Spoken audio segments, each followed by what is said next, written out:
बिस्मिल्लाहिर्रहमानिर्रहीम। मैं हूं असद खलल और आप देख रहे हैं मेरा यूट्यूब चैनल।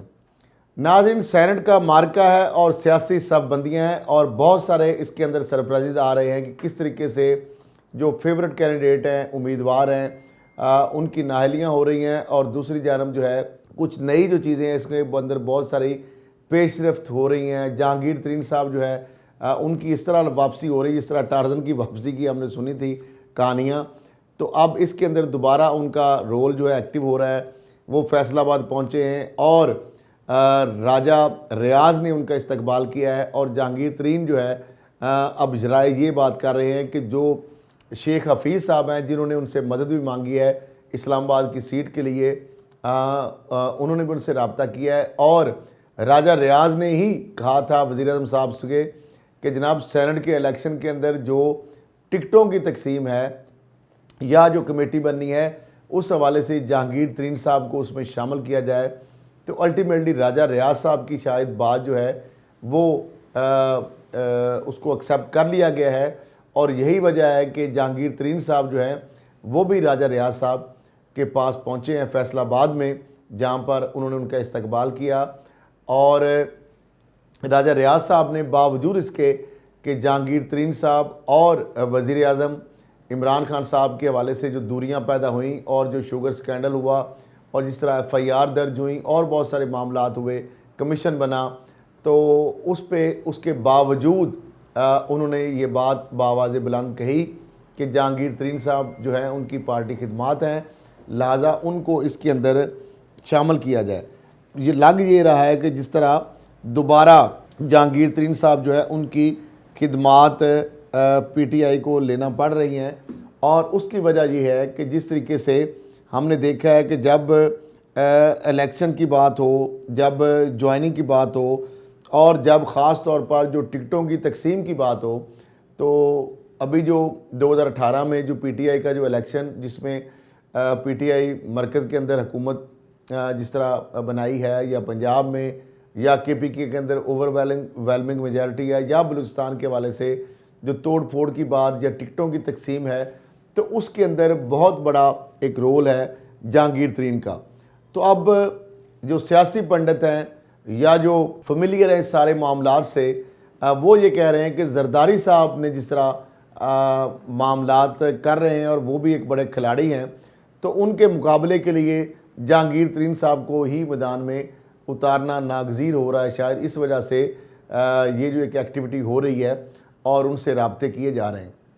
अब मामला ये है कि जहांगीर तरीन साहब जो है जहाँ तक मैं जानता हूँ बहुत सारी जो इवेंट्स हैं उसका मैं विटनेस भी हूँ,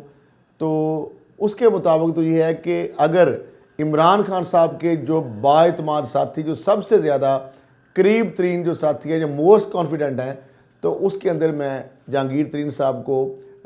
समझता हूँ कि कई ऐसी चीज़ें हैं जिस पर इमरान खान साहब ने जब पनामा केस चल रहा था तो उन्होंने कहा कि जहांगीर तरीन साहब से भी अगर बात की जाए तो समझें कि आप मुझसे बात कर रहे हैं। जब बहुत सारे ऐसे मामला थे कि मिल के उसके अंदर में मुझे इस चीज़ का मुशाहिदे में ये बात जो सामने आई। तो अब मामला ये है कि इमरान खान साहब ने एक तरफ तो पंजाब के अंदर एक कमेटी बनाई सेनेट के हवाले से, वो थी चौधरी सरवर, जो गवर्नर चौधरी सरवर हैं, और साथ शाह महमूद कुरैशी। लेकिन अब ये मामला जो है जहांगीर तरीन साहब की इसके अंदर भी एंट्री पड़ गई है और उसकी वजह यह है कि इस्लामाबाद के अंदर जो सैयद यूसुफ रज़ा गिलानी साहब जो PDM के मुश्तरका उम्मीदवार हैं, उनके हवाले से एक बहुत बड़ा हुकूमत जो है थ्रेट फील कर रही है और PDM जो दावे कर रही है और बहुत सारी चीज़ें ऐसी सामने आ रही हैं कि सैयद यूसुफ रज़ा गिलानी साहब जो हैं उनको बेसिकली ना सिर्फ सेंटर मुंतखब कराने के लिए बल्कि चेयरमैन सेनेट जो है उसके लिए वो पोटेंशियल उम्मीदवार होंगे PDM के, और इस वजह से PTI की हुकूमत है वो बहुत ज़्यादा इस पर परेशान है। दूसरी जानब एक जो अपसेट हुआ है सैयद यूसुफ रज़ा गिलानी साहब जो है उनके कागजात नामजदगी जो हैं उन पर जो एतराज़ात हैं वो दाखिल किए गए थे और उसकी समाअत भी हुई और फैसला जो है महफूज किया गया था और रिटर्निंग अफसर ने जो फरीकैन के दलाइल जो सुनने के बाद सैयद यूसुफ रज़ा गिलानी के कागजात नामजदगी का पर जो तरीके इंसाफ के एतराज़ात हैं उनको मुस्तरद करते हुए इन्हें सेनेट इलेक्शन लड़ने के लिए अहल करार दे दिया है और फैसले में कहा गया है कि सैयद यूसुफ रज़ा गिलानी की 5 साल नाअहली ख़त्म हो चुकी है, जबकि इनके मुकदमात अदालतों में ज़ेर इल्तवा हैं। ज़ेर इल्तवा मुकदमात पर किसी को इलेक्शन लड़ने से नहीं रोका जा सकता। PTI के फरीदुर रहमान की जानब से मौक़िफ़ इख्तियार किया गया था कि सैयद यूसुफ रज़ा गिलानी आर्टिकल 62 और 63 जो है उस पर पूरा नहीं उतरते। वज़ीर-ए-आज़म के हलफ की खिलाफ वर्जी करने पर नाअहली ताहयात है।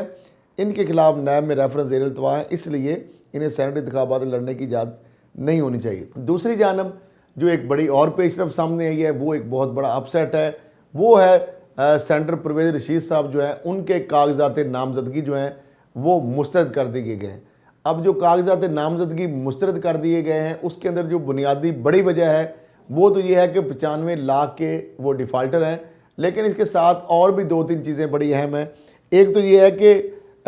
ना दहिंदा होने के अलावा साथ जो कागजात नामजदगी है उनमें जनरल शीस जबकि बयान अल्फी में टेक्नोक्रेट को है उसका जिक्र भी शामिल है और ये भी उसकी बुनियाद हो सकता है। और साथ ही इसके जो अब परवेज़ रशीद साहब या नून लीग की जानब से इस तरह की भी बातें सामने आ रही हैं कि जनाब परवेज़ रशीद साहब जो हैं उनको अहम कौमी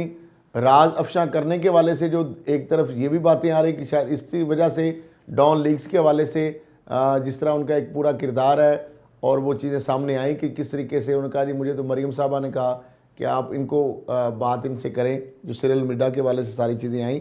और पूरा एक स्क्रिप्ट था और उसके पीछे कौन थे वो सारी आपके सामने हैं चीज़ें। अब इसके साथ साथ जो रिटर्निंग अफसर ने फ्रीकैन के दलाइल जिस तरह सैयद यूसुफ रज़ा गिलानी साहब का मामला था उस पर तहरीक इंसाफ ने एतराज़ उठाए। यहाँ पर भी उन्होंने रिटर्निंग अफसर ने दलाइल जो सुनने के बाद परवेज़ रशीद के कागजात नामजदगी मुस्तरद कर दिए हैं और परवेज़ रशीद साहब ने इलेक्शन कमीशन का जो फैसला है वो चैलेंज करने का ऐलान किया है और उन्होंने कहा है कि मैं तनकीद करता हूँ, इसलिए मुझे ईवान से बाहर रखने की कोशिश की गई है। जो तकरीर इमरान खान से बर्दाश्त नहीं वो आवाज़ खामोश करना चाहते हैं।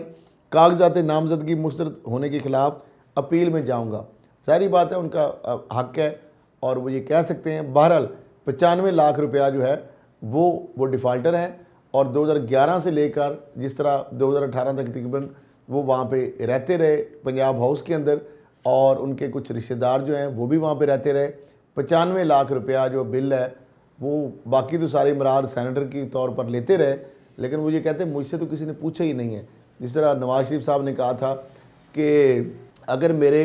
असासे आमदन से ज़्यादा हैं तो आपको क्या एतराज़ है, और वही जो माइंड सेट है जिस तरह जरदारी साहब ने कहा है कि अगर पापड़ वाले या फलूदे वाले के अकाउंट जो है उससे पैसे निकल रहे हैं तो आप उनको पूछें। हालांकि उनको बेचारों को तो कार्ड यूज़ हुआ था, वो पैसे तो बेसिकली आपके बेनिफिशियरी थे, उन पैसों से उन्हीं फेक अकाउंट से जो उनके कार्डों पे पैसे घूम रहे थे। वो तो बेचारों कभी उन्होंने इतनी रकम भी नहीं देखी होगी जितने उनके अकाउंटों में पैसे आ जा रहे थे।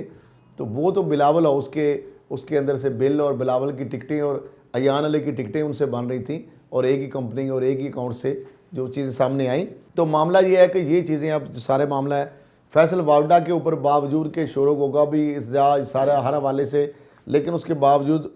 जो रिटर्निंग अफसर जो सिंध है उनकी जानब से सेनेट की नशिस्त के लिए जो फैसल वावडा हैं जो उम्मीदवार हैं उनके कागजात जो नामजदगी है वो मंजूर कर लिए गए हैं और इमरान खान साहब ने भी कुछ सीटों पे तो फैसला अपना वापस लिया, लेकिन उन्होंने कहा ये पार्टी के लॉयलिस्ट हैं, बहुत वफादार हैं, बहुत सारी इनकी खिदमात हैं, लिहाजा इसलिए उनको कंसीडर किया गया। असल में मसला ये है कि वो जो वही दौरी शरीयत वाला मसला जो हुकूमत कानून लाना चाह रही है, ये सारी चीज़ें कर रही है, तो वो पहले से हुकूमत चाहती है कि फैसल वाडा साहब भी कहीं उसकी ज़ाद में आ सकते हैं, तो इसलिए वो सेनेट का उन्होंने ऑप्शन इस्तेमाल किया है कि ताकि उनको सेनेटर मुंतखब करा के उनको वजारत का कलमदान जो है बरकरार रहे और MNA जो है उसकी सीट से फिर ज़ाहिर बात है वो रिज़ाइन भी कर देंगे और वो जो उनकी नाअहली के या जो मामला पेंडिंग है वो फिर उससे बच सकते हैं, क्योंकि दौरी शरीयत बाद में उन्होंने रिवोक गालबन कर दी थी, लेकिन उस वक्त उन्होंने वो नहीं बताया था। तो इस तरह की चीज़ें कुछ उसमें हैं मामलात। तो नाज़रीन एक तो ये मामला है जिस तरह आपके सामने अब रख दी कि एक तरफ सैयद यूसुफ रज़ा गिलानी है और दूसरी जानब हैं हफीज़ शेख साहब इस्लामाबाद और कौमी असम्बली के जो अरकान हैं उनके वोटों से ये इसने मुंतखब होना होता है। माजी में अगर देखा जाए तो जिस तरह हमने देखा है कि असद जुनेजो साहब जिस तरह उन्होंने वोट गालबन 214 लिए थे। अब 170 से ऊपर अगर वोट को लेता है उम्मीदवार और कितने कास्ट होंगे तो उस हिसाब से सारी चीज़ें होंगी। तो बहरहाल ये बड़ा एक टफ कंपटीशन है। जरदारी साहब और पूरी PDM पूरा जोर लगाएगी। गिलानी साहब के वाले से हुकूमत ये चाह रही है कि अब्दुल हफीज़ शेख साहब जो हैं वो कामयाब हों, जहांगीर तरीन साहब की खिदमात जो हैं या उनकी जो एंट्री है वो भी सामने आ रही है। तो बहरहाल ये सारी चीज़ें थी आज की वीडियो में। लेकिन इसके साथ साथ अगली वीडियो जो है उसके लिए आप इंतज़ार करें, वो है सुप्रीम कोर्ट ऑफ पाकिस्तान जो है और इलेक्शन कमीशन ऑफ पाकिस्तान को या चीज़ें क्या या हुकूमत और जो अपोजिशन है वहाँ पे क्या मामलात हुए, सुप्रीम कोर्ट की समाअत क्या हुई और उसके अंदर क्या ऐसी चीज़ें सामने आ रही है और क्या होने जा रहा है जो पेश रफ्त है, उस हवाले से आपको वो इंतहाई अहम वीडियो है, उसको भी ज़रूर देखिएगा। इस वीडियो में अब तक के लिए इतना ही। अल्लाह हाफिज़।